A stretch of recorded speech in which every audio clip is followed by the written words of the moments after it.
I am the Tofu Golem. Please enjoy the video. You start by confirming WordPress version and creating a full backup.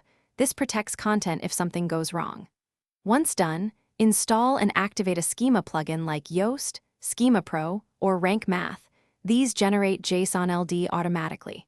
Make sure to enable JSON LD output in plugin settings and prepare one sample post plus your business info so you can test immediately. This gets you off the couch and into actionable steps fast because a plugin streamlines schema generation and reduces manual errors. Next, you configure which schema types match your site: article for posts, local business for stores, product for e-commerce, and FAQ or how to where applicable. Then map your WordPress fields: title, featured image, price, address, author, and publish date so the plugin populates JSON LD correctly.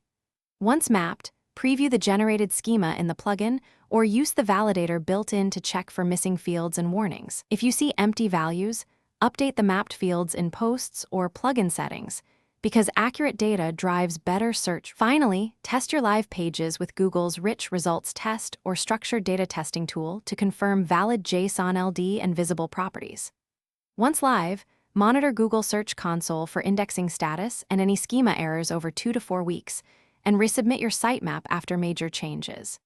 If something goes wrong, like missing properties, duplicate schema snippets, or type mismatches, inspect the plugin output, disable other schema sources, and correct field mappings. This targeted troubleshooting resolves most problems without site-wide disruptions. Thanks for watching. Consider subscribing if we helped you today.